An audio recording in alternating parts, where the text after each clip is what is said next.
पहली हीरोइन ऐसी है, ऐसी अदाकारा है जिसका मैं इंटरव्यू करूं, जिसकी आंख में आंसू है किसी की बात करने के लिए, जिसको आप जानते भी नहीं हैं, जिसका कोई रिश्ता नहीं है, लेकिन एक इंसानियत है। कश्मीर फाइल्स के बारे में बताएं।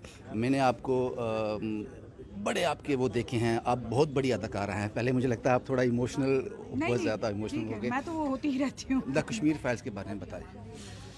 देखिए, कश्मीर फाइल्स हमने शुरू की थी 2018 में, और रिसर्च थोड़ा सा उससे पहले से शुरू हो चुका था हमारा, लेकिन मैंने खुद रिसर्च में पूरी तरह से मैं कूद गई 2018 में। और तब तक बहुत शर्म से मैं ये बात बताना चाहती हूँ कि मुझे ये जो कश्मीरी पंडितों की पीड़ा है इसके बारे में मुझे पता नहीं था। सुना था, कहीं कहीं ऐसे वाक़यात सुने थे, कुछ एक हमारे कश्मीरी पंडित दोस्त भी हैं, लेकिन आप जानते हैं बम्बई किस तरह का शहर है, कमर्शियल कैपिटल है, सब लोग बहुत वहाँ कैजुअल रहते हैं, एक दूसरे का शायद सरनेम भी नहीं जानते लोग, लेकिन दोस्ती रहती है, बहुत कैजुअल लोग हैं वहाँ पे, और बहुत एपॉलिटिकल जगह है, पॉलिटिक्स से दूर दूर तक कुछ लेना देना नहीं है। तो ऐसे में ये सारी जो दर्दनाक कहानियाँ हैं जो जम्मू के लोगों ने देखी हैं और शायद दिल्ली तक पहुंची, वो बम्बई में बहुत कम पहुंची। और एक बहुत मतलब शर्मनाक बात यह है कि मैं उस वक्त कोई छोटी नहीं थी। ये ऐसा नहीं है कि बहुत पुराना इतिहास है, ये हमारे वक्त का इतिहास है। मैं काम करने लगी थी फिल्मों में, अपने पैरों पे खड़ी थी, मैं पैसे कमा रही थी, और उस वक्त ये सारा हुआ। उसके बावजूद मुझे उसकी ग्रेविटी पता नहीं चली बम्बई में बैठ के, और सिर्फ तभी पता चली जब मैंने रिसर्च करना शुरू किया। 3 घंटे की फिल्म है, 2018 में शुरू की, 2018 से लेकर अब तक कश्मीरी पंडित को जिया आपने, उस दर्द को महसूस किया? बिल्कुल, हमने 700 से भी ज़्यादा लोगों से बातें की है, और सिर्फ पूरे समुदाय से नहीं बातें की, हमने उन लोगों से बातें की ग्राउंड के लोग हैं जी नहीं, उन लोगों से बातें की है जिन्होंने अपना कोई खोया है, जिनके पिता को मार डाला है, या जिनके माँ के साथ गैंगरेप हुआ है, या जिनके बच्चों को मार डाला है। हमने उन्हीं फैमिलीज से बात की, क्योंकि क्या होता है कि जैसे मान लीजिए मैं कश्मीरी पंडित हूँ, आप कश्मीरी पंडित हैं, मेरे साथ कुछ बीती, आपने मेरी कहानी बताई, तो कहानी बताने में 2 की 4 हो सकती है, कभी कभी अतिशयोक्ति हो सकती है, लेकिन आप जब उनके परिवार से जाके मिलते हैं तब आपको सच्चाई पता चलती है। तो हम उन्हीं परिवारों से जाके मिले, और मैं बता रही हूँ हमारे घर में भी हम तो ऐसी उम्र में है अभी कि ऐसा नहीं कि हमने मौत नहीं देखी है, हमने भी अपनों को खोया है, और वक्त के साथ साथ हमारे घाव भरने लगते हैं, हमारे भी आंखों में आंसू आते हैं, लेकिन इतना नहीं। मैंने भी अपनी माँ को खोया 10 साल पहले, तो आज भी कभी कभी मैं याद करती हूँ उनको। कभी नहीं बोलते हो? तो भूलते नहीं हम लोग, लेकिन जब भी उनकी याद आती है ऐसा नहीं कि मैं दहाड़े मार के रोने लगती हूँ, क्योंकि वक्त बीत चुका है। लेकिन इन लोगों के साथ 32 साल हो गए हैं, लेकिन फिर भी वो ज़ख्म भरे नहीं हैं उनके। हमने ज़रा सा उनको सवाल किया और ऐसे लगा कि जैसे उनके ज़ख्मों को कुरेदा है और पूरा बाहर निकल के आने लगा सारा एक आखिरी दर्द। सवाल पल्लवी जी, जो मैंने प्रेस कॉन्फ्रेंस में भी पूछा था, आप लोग मुबारक आप लोगों को, विवेक जी को, आपको, आपने इस फिल्म को दुनिया के सामने लाया।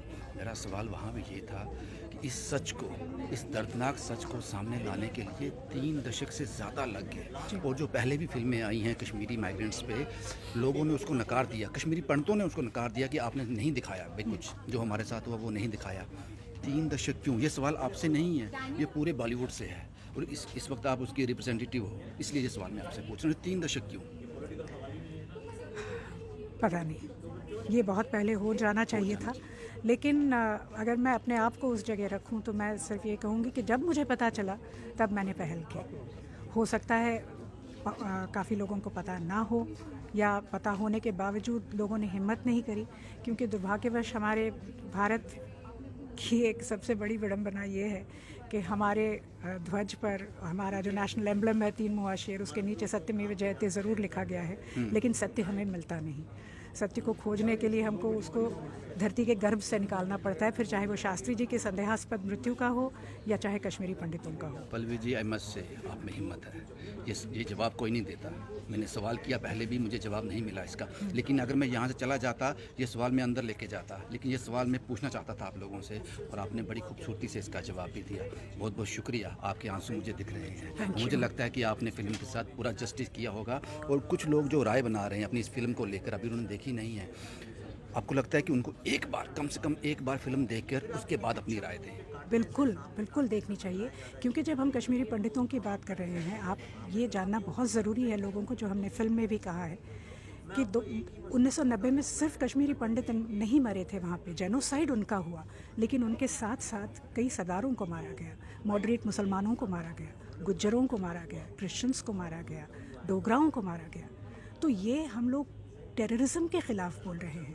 अब ये इसको ना मैं कुछ कर सकती हूँ ना आप कुछ कर सकते हैं कि एक कि समुदाय के लोगों ने वो टेररिज्म किया था, इसके लिए हमें वो सारी चीज़ें दिखानी पड़ रही हैं। आपका जो ड्यूटी था आपने निभा लिया, और मैं उम्मीद करता हूँ, मैंने फिल्म देखी नहीं है लेकिन मैं उम्मीद करता हूँ कि आपने कश्मीरी पंडित के उस दर्द के साथ, उस सच के साथ ज़रूर जस्टिस किया होगा। मैं अपनी राय ज़रूर बनाऊँगा, लेकिन फिल्म देखने के बाद। ज़रूर देखिएगा फिल्म, 11 मार्च को। बहुत बहुत शुक्रिया। और जो सवाल मैंने प्रेस कॉन्फ्रेंस में पूछा था उसका जवाब नहीं मिला। पल्लवी जोशी मैम ने बड़ी ज़बरदस्त तरीके से, बड़ी सफाई से और दिल की गहराइयों से उसका जवाब दिया।